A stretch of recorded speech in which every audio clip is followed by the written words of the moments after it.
విశాఖ ఉక్కు మీద రాష్ట్రాల్లోని 5 కోట్ల మంది ప్రజలు రగిలిపోతూ ఉంటే మరి ఆనాడు విశాఖ ఉక్కు ఆంధ్రుల హక్కు అని పోరాటం చేసినటువంటి మహానుభావులు, ప్రాణాలు అర్పించినటువంటి మహనీయులు, వాళ్ళ త్యాగాలకు ఈరోజు వైసీపీ ప్రభుత్వం వల్ల అర్థం లేకుండా పోతా ఉంది. వైఎస్ఆర్ కాంగ్రెస్ పార్టీ వల్ల ఈ 20 నెలల అధికారంలోకి వచ్చిన తర్వాత రాష్ట్రంలో ఒక చీప్ లిక్కర్ పరిశ్రమ తప్పితే ప్రెసిడెంట్ మెడలు, గోల్డ్ మెడలు, 3 క్యాపిటలు అని చీప్ లిక్కర్ ఫ్యాక్టరీలు తప్పితే రాష్ట్రానికి వచ్చినటువంటి ఒక్క ఇన్వెస్ట్మెంట్ కూడా లేకపోగా రాష్ట్రంలో ఉన్నటువంటి ఈ రాష్ట్ర ప్రజల సంపద అయినటువంటి మన పెద్దలు తమ ప్రాణ త్యాగాలతో సంపాదించుకున్నటువంటి రాష్ట్ర హక్కుల్ని కూడా ఇవాళ వైసీపీ తమ స్వార్థ రాజకీయ ప్రయోజనాల కోసం, ఆర్థిక ప్రయోజనాల కోసం తాకట్టు పెడతా ఉంది. ఇది వాస్తవమా కాదా అని వైసీపీని అడుగుతా ఉన్నాం. 2 లక్షల కోట్ల రూపాయలు ఖరీదు చేసే విశాఖ స్టీల్ ప్లాంట్ని దక్షిణ కొరియాకు చెందినటువంటి పోస్కో కంపెనీతో కుమ్మక్కై 5,000 కోట్లకి కొట్టేయాలని 2019 అక్టోబరు 29న దక్షిణ కొరియాకి చెందినటువంటి పోస్కో మేనేజింగ్ డైరెక్టర్తో అలాగే ప్రతినిధులతో ఆనాటి ముఖ్యమంత్రి జగన్మోహన్ రెడ్డి ఇంటిలో కూర్చొని రిలీజ్ చేసినటువంటి ఫోటోలు. అంటే ఈ వైసీపీ పార్టీకి డబ్బు పిచ్చి ఎప్పటి నుంచో ఉంది. ఆ డబ్బు పిచ్చితో జైలుకి వెళ్ళారు. ఇవాళ మళ్ళీ మోసం చేసి అధికారంలోకి వచ్చారు. ఇంకా లక్షల కోట్ల రూపాయల వీళ్ళకి మూలుగుతా ఉన్నా, వీళ్ళ ఇంటి నేల మాళిగిల్లో ఉన్నా ఈరోజు ఆకలి తీరట్ల. అంటే రక్తం రుచి మరిగినటువంటి పులి ఏ విధంగా నిరంతరం అదే పని మీద ఉంటుందో, డబ్బు రుచి మరిగినటువంటి వీళ్ళు ఇవాళ Andhra Pradesh pride Visakha steel plant, Andhra Pradesh ప్రజల హక్కు విశాఖ ఉక్కు, అలాంటి ప్లాంట్ని దక్షిణ కొరియా కంపెనీతో కలిపి 5,000 కోట్లకి కొట్టివేయటంలో భాగంగానే ఈ రోజున ఢిల్లీలో పాములు కదిపారు. సక్సెస్ఫుల్గా క్యాబినెట్లో కూడా, ఢిల్లీ సెంట్రల్ క్యాబినెట్లో కూడా తీర్మానం జరిగి పార్లమెంట్లో అనౌన్స్ చేశారు. మరి ఇవాళ కేంద్రం ఒక నిర్ణయం తీసుకొని, కేంద్ర మంత్రివర్గం ఒక డిసిషన్కి వచ్చిన తర్వాత కనీసం రాష్ట్రానికి చెందిన 28 మంది ఎంపీలు, ఢిల్లీలో పార్లమెంట్ జరుగుతూ ఉందండి, ఒక్క మాటన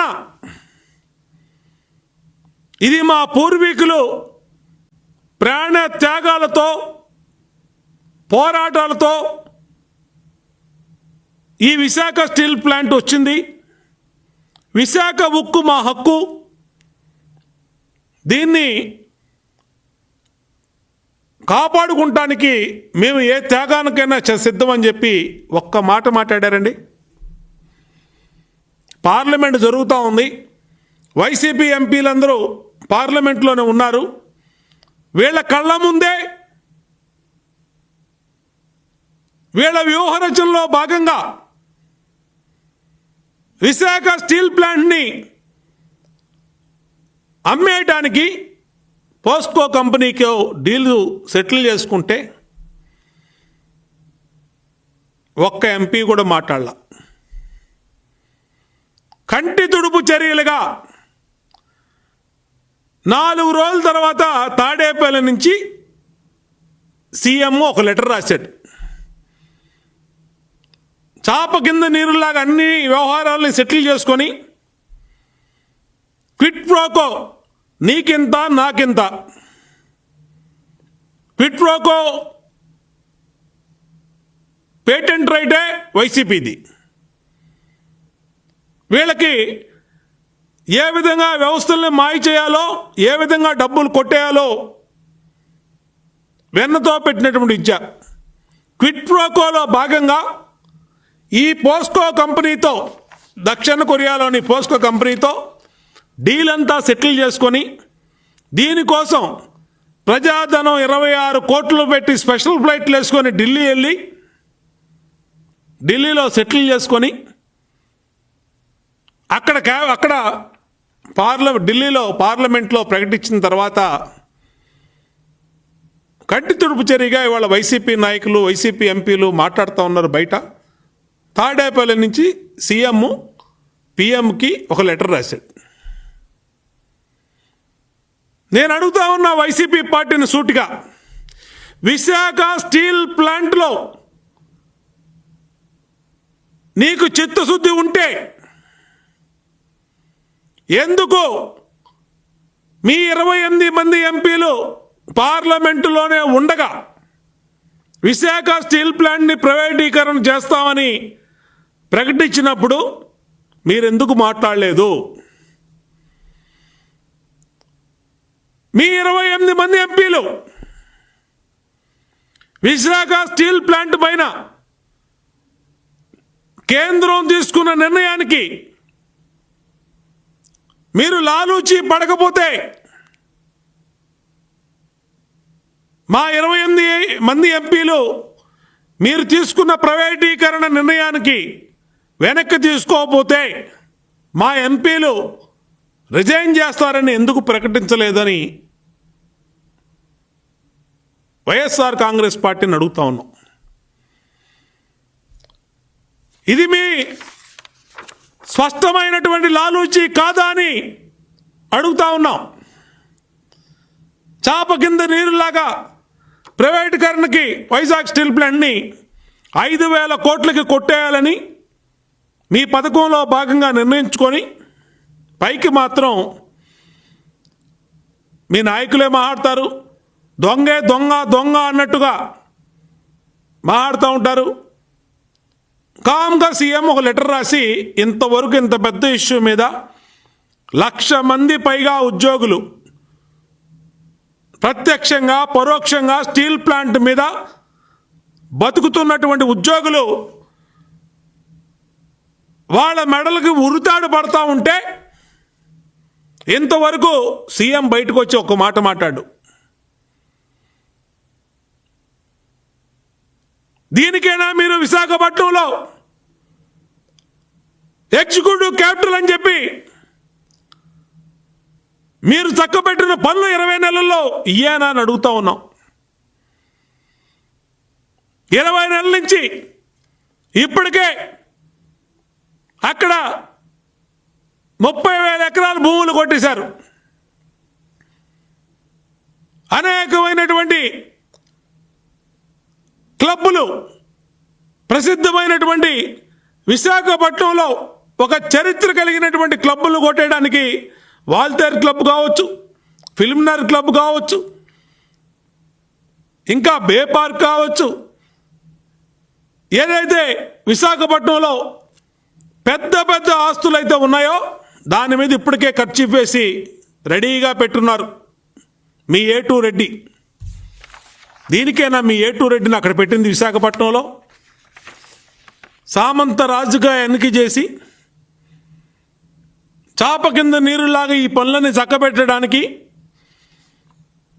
ఢిల్లీలో కూర్చొని బేరాలు మాట్లాడుకోవడానికి, ఇక్కడ కూర్చొని ఏ ఆస్తిని కొట్టేయడానికో పెట్టుకుంది. దీనికైనా అడుగుతా ఉన్నాం. అసలు మీ 28 మంది ఎంపీలు ఢిల్లీలో చేసే పనేంటి? మీ సిబిఐ కేసులు మీకు శిక్ష పడకుండా, మీకు ఎక్కడ చిల్లర వస్తుందో మీ ఆర్థిక వ్యవహారాలు చక్కబెడతాం కోసం మీ 28 మంది ఎంపీలు మీకోసం పనిచేస్తున్నారు తప్పితే రాష్ట్రం కోసం, రాష్ట్ర సమస్యల మీద ఎంతవరకు ఒక్కళ్ళైనా పార్లమెంటులో మాట్లాడారా? వైసీపీని సూటిగా ప్రశ్నిస్తా ఉన్నాం. ఎక్కడా లేదు. ఎంతసేపు చిల్లర ఎక్కడొస్తుంది, ఏ ప్లాంట్ అమ్మేద్దాం,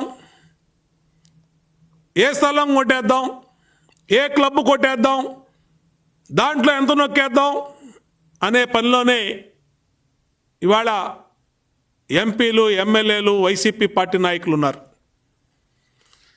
ఇప్పటికే రాష్ట్రంలో కాకినాడ సెషన్ కొట్టేశారు, కృష్ణపట్నం పోర్టును కొట్టేశారు, కాకినాడ పోర్టును కొట్టేశారు, ఇంకా బందర పోర్టును కూడా. పోర్టులు అయిపోయినాయి, సెజ్లు అయిపోయినాయి, క్లబ్బులు అయిపోయినాయి, విశాఖలో ప్రసిద్ధి చెందినటువంటి ఆస్తులు అయిపోయినాయి. ఆఖరికి ఆంధ్రుల హక్కు విశాఖ ఉక్కు అని పోరాడి తెచ్చుకున్నటువంటి విశాఖపట్నం స్టీల్ ప్లాంట్ను కూడా వైసీపీ నాయకులు తెరచాటు ఒప్పందాలతో ఆ ప్లాంట్ను కూడా కొట్టేస్తా ఉన్నారు. దీనికి సాక్ష్యాధారాలతో సహా బయట పెడతా ఉన్నాం. సాక్ష్యాధారాలతో సహా ఏం సమాధానం చెప్తారని వైసీపీని ప్రశ్నిస్తూ ఉన్నాం. ఎందుకు మీరు ఇంతమంది ఉద్యమం చేస్తూ ఉంటే, ఇంతమంది బయటకు వచ్చి మాట్లాడుతూ ఉంటే, 1,00,000 మంది కార్మికులు విశాఖపట్నంలో రోడ్ల మీద పడుకుంటూ ఉంటే, తెలుగుదేశం పార్టీ పెద్ద ఎత్తున పోరాటం చేస్తూ ఉంటే, ఎందుకు వైసీపీ విశాఖపట్నం స్టీల్ ప్లాంట్ మీద సీఎం మాట్లాడు, సీఎం నోరెత్తడని ఈ సందర్భంగా అడుగుతూ ఉన్నాం. అంతేకాదు, ఈరోజు తెలుగుదేశం పార్టీ గురించి మాట్లాడుతూ ఉన్నారు. తెలుగుదేశం పార్టీకి ఒక చరిత్ర ఉంది. ఆ చరిత్రలో ఏమేమి జరిగినాయో కూడా రికార్డ్స్ ఉన్నాయి, ఆన్ రికార్డ్స్ పార్లమెంట్లో. మీకులాగా గాలిపోగేసుకొచ్చి గాలి మాటలు చెప్పే పార్టీ కాదు తెలుగుదేశం పార్టీ. తెలుగుదేశం పార్టీ ఏదన్నా చెప్పింది అంటే ఒక స్పష్టమైన విధానంతో ఆన్ రికార్డు ఉన్నటువంటి మాటలనే తెలుగుదేశం పార్టీ మాట్లాడొద్దని సందర్భంగా గుర్తు చేస్తా ఉన్నా. ఆ రోజు మా ఎంపీ ఎర్రనాయుడు గారు 1998లో మే 3వ తారీఖు నాడు అప్పటి మంత్రి నవీన్ పట్నాయక్ గారు, కేంద్ర ఉక్కు మంత్రి, ఉక్కు శాఖ మంత్రి, ఆయన దగ్గరికి వెళ్ళి ఏపీ టీడీపీ ఎంపీల బృందంతో కలిపి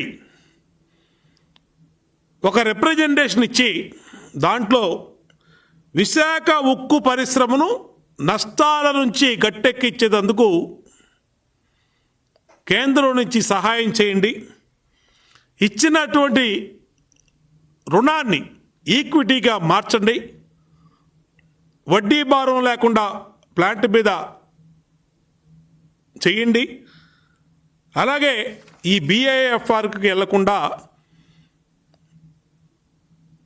రక్షించండి ఆ ఆపద నుంచి అని చెప్పి 1998 మే 23వ తారీఖు నాడు ఆనాటి కేంద్ర ఉక్కు మంత్రి నవీన్ పట్నాయక్ గారికి ఆనాటి ఎర్రన్నాయుడు గారు, మా నాయకుడు ఎంపీ గారు రిప్రజెంటేషన్ ఇచ్చి కలవటం జరిగింది. ఇది వాస్తవా కాదా? కాకపోతే చెప్పండి, ఆన్ రికార్డు ఉన్నటువంటి పేపర్లు మీకు పంపిస్తాం. 2000 సంవత్సరంలో 2000 ఇయర్ ఆనాటి ఎంపీ ఎంవివిఎస్ మూర్తి గారు విశాఖపట్నం ఎంపీగా ఎర్రనాయుడు గారు, మూర్తి గారు కలిపి పార్లమెంట్లో విశాఖపట్నం స్టీల్ ప్లాంట్ని ఎటువంటి పరిస్థితుల్లో ప్రైవేటీకరణ కానీ, రుణభారం నుంచి కానీ, సిక్ యూనిట్గా అవటానికి కానీ అలాంటి ప్రయత్నాలు ఏమి జరగకుండా పార్లమెంట్లో మాట్లాడినటువంటి ఆన్ రికార్డ్ డాక్యుమెంటు 2016వ తారీఖు మార్చి నెల 2000 సంవత్సరం, అంటే 20 సంవత్సరాల కిందట ఆన్ రికార్డుగా టీడీపీ ఎంపీలు ఎర్రనాయుడు గారు, ఎంవివిఎస్ మూర్తి గారు మాట్లాడినటువంటి డాక్యుమెంట్ ఇది. దీన్ని కూడా మీ తాడేపల్లికి పంపిస్తాం, చూడని చెప్పి సందర్భంగా తెలియజేస్తా ఉన్నా. అంతేకాదు 1998లో విశాఖ స్టీల్ ప్లాంట్ గురించి, విశాఖ స్టీల్ ప్లాంట్ నష్టాల నుంచి బయటేయడానికి, సిక్ యూనిట్గా కాకుండా చూస్తానికి, దానిలో ఉన్నటువంటి దానికి ఇచ్చినటువంటి లోన్ని ఈక్విటీగా మార్చి దాని మీద రుణభారం పడకుండా చూస్తానికి తెలుగుదేశం పార్టీనే కృషి చేసింది అనే విషయాన్ని వైసీపీ మూర్ఖులకి తెలియజేస్తూ ఉన్నాం. ఎందుకంటే గాలికి వచ్చిన పార్టీ గాలి మాటలు మాట్లాడుతూ ఉన్నారు. ఒకవైపేమో పోస్కో వాళ్ళతో క్విట్ ప్రోకోలో భాగంగా అంతర్గతంగా ఒప్పందాలు, 2 లక్షల కోట్ల రూపాయల స్టీల్ ప్లాంట్ని 5,000 కోట్లకు కొట్టేయడానికి ఏటూ రెడ్డి గారు విశాఖపట్నంలో కూర్చొని తాడేపల్లి నుంచి జగన్ రెడ్డి గారు చెప్పినటువంటి వ్యూహాన్ని అమలు చేసి ఢిల్లీలో 28 మంది ఎంపీతో దీన్ని సక్సెస్ఫుల్గా కొట్టేయడానికి చేసినటువంటి ప్లాను 1998లో తెలుగుదేశం పార్టీ ఎంపీలు చేసింది. 2000 సంవత్సరంలో, అలాగే 14/3/2006 ఇది కూడా పార్లమెంట్లో ఆనాటి ఎంపీ ఎర్రనాయుడు గారు విశాఖ స్టీల్ ప్లాంట్ నష్టాల గురించి, దానివల్ల దాని మీద తీసుకోవాల్సినటువంటి కేంద్ర ప్రభుత్వ చర్యల గురించి, ఇచ్చినటువంటి లోన్ని ఈక్విటీగా కన్వర్ట్ చేయండి, దానివల్ల రుణభారం, వడ్డీ భారం పడదు, అట్లాగే దీనికి గనులు కేటాయించండి. భారతదేశంలో ప్రభుత్వ రంగ సంస్థ అయినటువంటి సెయిల్కి కానీ అనేకమైన స్టీల్ ప్లాంట్లకి సొంత గనులు ఉన్నాయి, దీనికి కూడా గనులు కేటాయించండి అని చెప్పి 2000 సంవత్సరంలో కానీ 2006 సంవత్సరంలో కానీ ఆనాటి ఎంపీలుగా ఎంవివిఎస్ మూర్తి గారు, మరి కింజారపు ఎర్రనాయుడు గారు అనేక మార్లు పార్లమెంట్లో ఆన్ రికార్డుగా ఉన్నటువంటి, అడిగినటువంటి, ప్రశ్నించినటువంటి విషయాన్ని ఈ సందర్భంగా ఆన్ రికార్డుగా ఉన్నటువంటి విషయాన్ని గుర్తు చేస్తూ ఉన్నాం. మరి మన ముఖ్యమంత్రి గారు చేసినటువంటి ఘనకార్యం మీద అక్కడ స్టీల్ ప్లాంటు ఉద్యోగులు ఆ రోజు పోస్కో దక్షిణ కొరియా ఎండీతో మాట్లాడినాక డీలు లోపాయకారిగా తాడేపల్లిలో ఒప్పందం కుదుర్చుకున్న తర్వాత వెంటనే స్టీల్ ప్లాంట్ ఉద్యోగులు పెద్ద ఎత్తున నిరసన వ్యక్తం చేసిన విషయాన్ని సందర్భంగా గుర్తు చేస్తూ ఉన్నా. అలాగే మా జాతీయ ప్రధాన కార్యదర్శి మాజీ మంత్రి నారా లోకేష్ గారు ఢిల్లీలో స్టీల్ ప్లాంట్ విషయం మీద కేంద్రం యొక్క విధానాన్ని ప్రకటించగానే వెంటనే సీఎంకి లెటర్ రాసి మీ ఎంపీలు 28 మంది ఏం చేస్తున్నారయ్యా, కొంతైనా మీ లాభం కోసం మానుకోండి, ఎంతోమంది త్యాగం ఫలితం విశాఖ ఉక్కు, విశాఖ స్టీల్ ప్లాంటు, దాన్ని మీ డబ్బు పిచ్చ కోసం ఇచ్చేయొద్దు, కేంద్రానికి దానికి గనులోమని మైన్స్ని అలాట్ చేయమని, ప్లస్ ఈక్విటీ ఉన్నటువంటి అప్పుని ఈక్విటీ కన్వర్ట్ చేసి విశాఖ స్టీల్ ప్లాంట్ తరలిపోకుండా లేదంటే ప్రైవేటు వ్యక్తుల చేతుల్లో పడకుండా లక్షల మంది ఉద్యోగుల భవిష్యత్తు నిర్వీర్యం కాకుండా చూడమని నారా లోకేష్ గారు రాసినటువంటి లేఖ. ఎప్పుడు? 5/2/2021. ఇన్ని రకాలుగా అటేపమో లక్షల మంది ఉద్యమం చేస్తూ ఉన్నారు, ఇటేపమో రాష్ట్రం మొత్తం మా తాతలు తండ్రులు విశాఖ ఉక్కు ఆంధ్రుల హక్కు అని చెప్పి పోరాటం చేసి సాధించినటువంటి దాన్ని ఇవాళ జగన్మోహన్ రెడ్డి వచ్చినాక వాళ్ళ త్యాగాలకి ఫలితం లేకుండా పోతూ ఉంది. వీళ్ళ స్వార్థానికి విశాఖ ప్లాంట్ బలవుతూ ఉంది. మా పెద్దలు ప్రాణాలు ఎందుకు ఇచ్చారు, ఆ పోరాటాలు చేసిన దానికి ఫలితం అని అందరూ కూడా అంటూ ఉన్నా, కానీ మాకు డబ్బే ముఖ్యం, మాకు డబ్బే ముఖ్యం, 2 లక్షల కోట్లది కొట్టేయటం ముఖ్యమని ఇవాళ విశాఖ స్టీల్ ప్లాంట్ విషయంలో జగన్మోహన్ రెడ్డి పక్కా వ్యూహ ప్రణాళికలతోనే విశాఖ స్టీల్ ప్లాంట్ ప్రైవేటీకరణకు ముందుకెళ్తా ఉంది. మీకు చిత్తశుద్ధి ఉంటే మీ 28 మంది ఎంపీలను రాజీనామా చేయమనండి, మా 3 ఎంపీలు కూడా రాజీనామా చేస్తారు. పూర్తిగా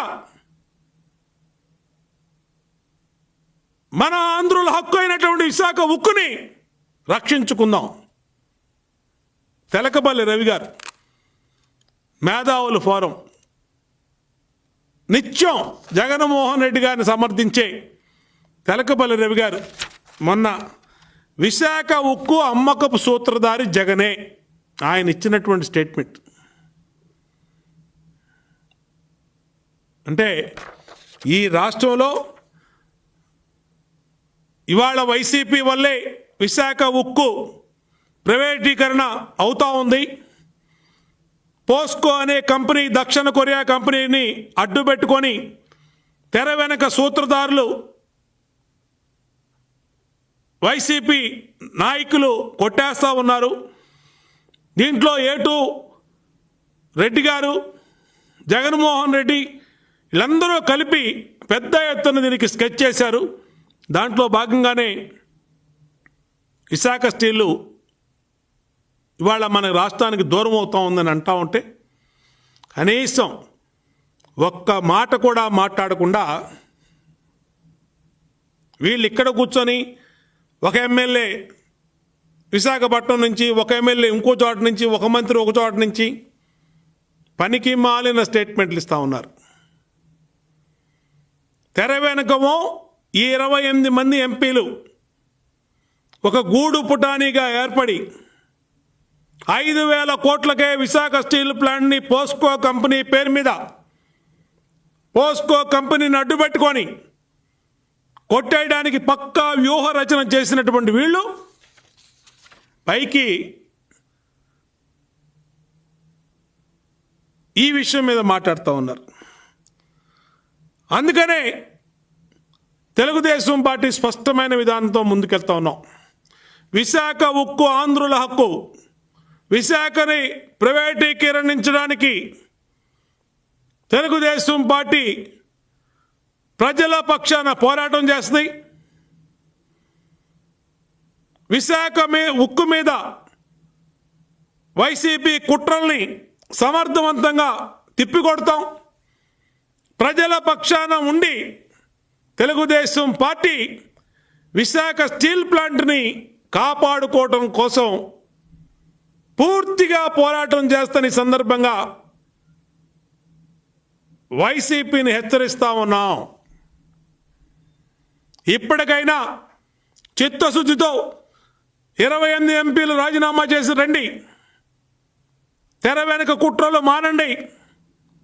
2 లక్షల కోట్ల విశాఖ ప్లాంట్ని 5,000 కోట్లకే కొట్టేయాలనుకోవడం దుర్మార్గం అని వైసీపీని హెచ్చరిస్తా ఉన్నాం.